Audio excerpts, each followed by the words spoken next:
Now, I know that you've heard me say many times, or you've read or listened on the tapes, that loving yourself is the most powerful thing we can do.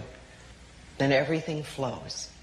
Everything flows beautifully. And I'm not talking about vanity or arrogance, because that is not love. That's always fear. I'm talking about just really respecting and appreciating this incredible, magnificent being that we are.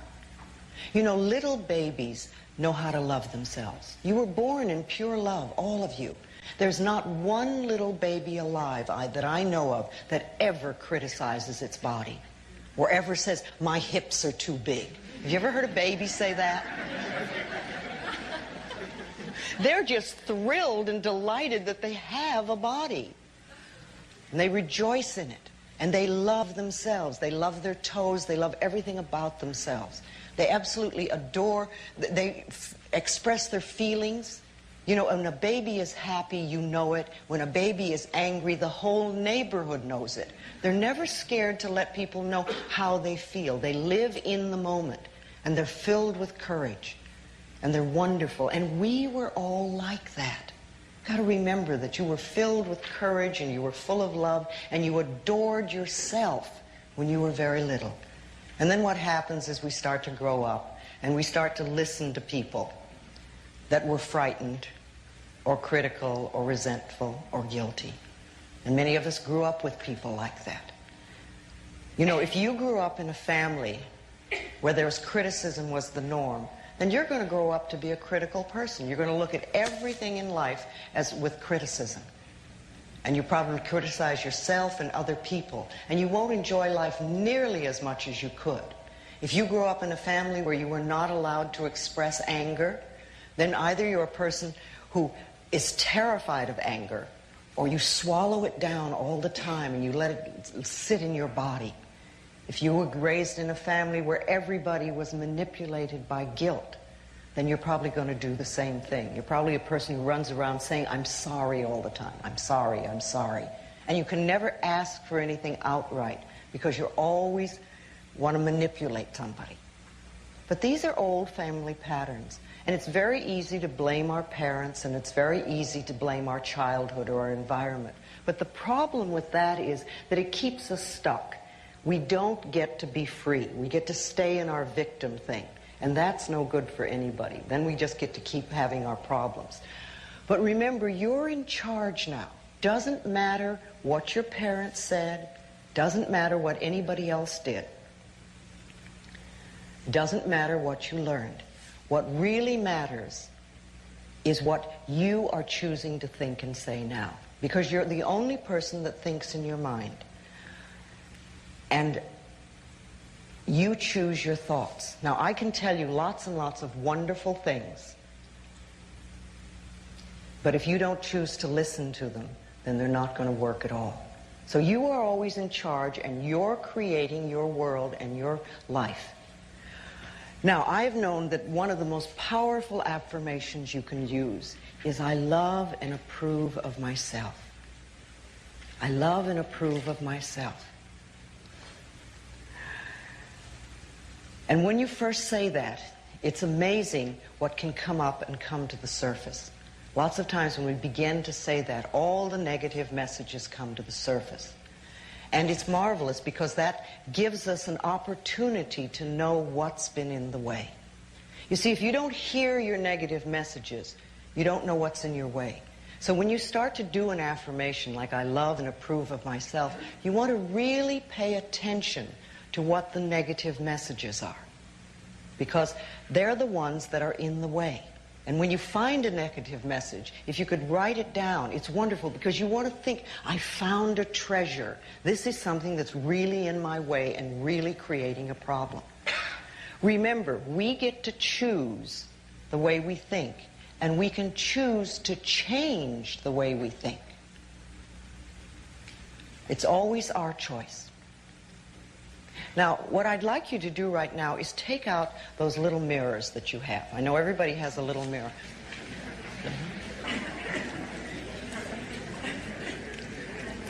Okay, good. Now let's see if you can look in your eyes without primping. See if you can manage to do that. I want you to look in your eyes, and I want you to say, I love you. I love and approve of you exactly as you are.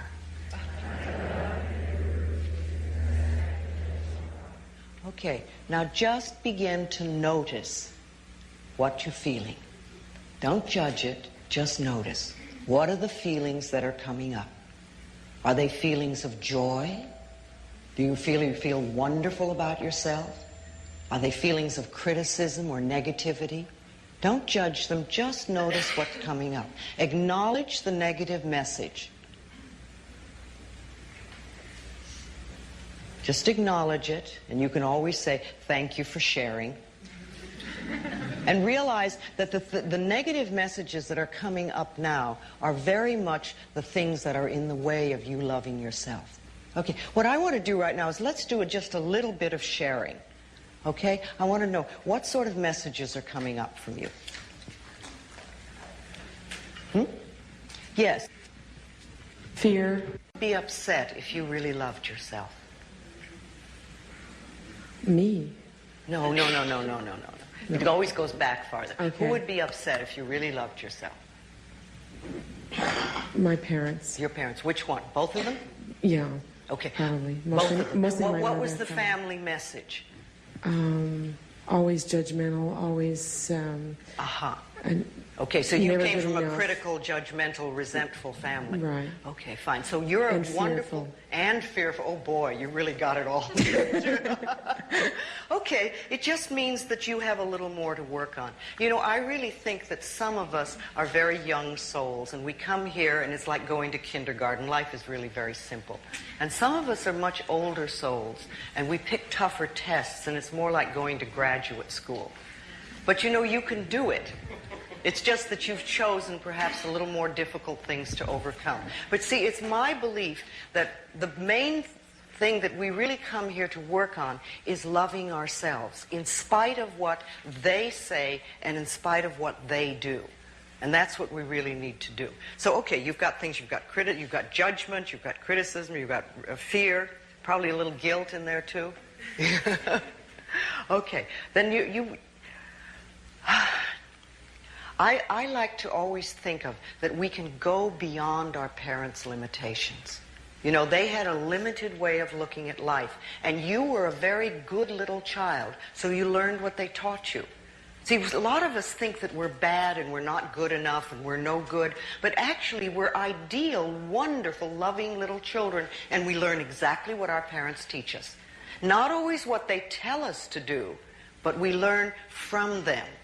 And we learn exactly what they do, and we grow up doing the same thing. You know, so many people ask me about how to love yourself. How do you love yourself, Louise? Because I talk about it all the time. So I made a list of how to love yourself. And it's even in poster and postcard form now. But number one on that list of how to love yourself is to stop all criticism. Just stop it, now and forevermore. And make a vow to yourself that you're going to do your very best from now on to stop criticizing, number one, you, and then other people. It'll be a lot easier to stop criticizing other people when you stop criticizing yourself. Now, number two on that list is stop scaring yourself. And here we go into fear. How often do you terrorize yourself with your own thoughts? You get into absolute terror, and it's only coming from your thoughts. Nobody out there is doing a thing. Sometimes it's an old family pattern, sometimes we get new things. How many people here are absolutely in terror of earthquakes? And how often do you do that to yourself?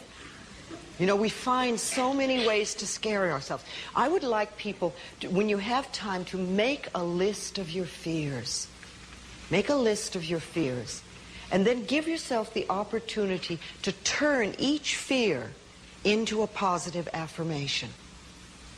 Turn each one into something positive. And remember, always you are in charge. You are always in charge. See, one idle thought doesn't make a whole lot of difference. It's like but thoughts are like drops of water. You drop a drop of water on the table here, and it doesn't mean much.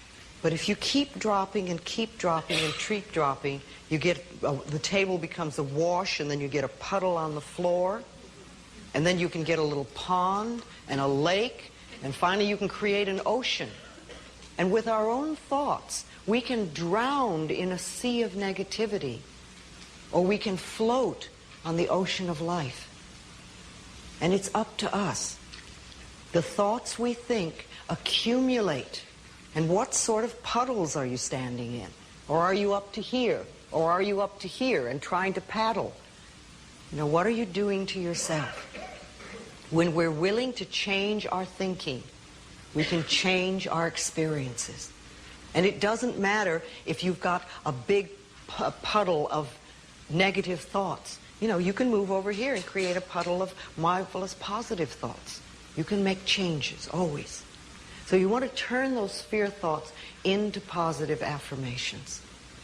Let them work for you.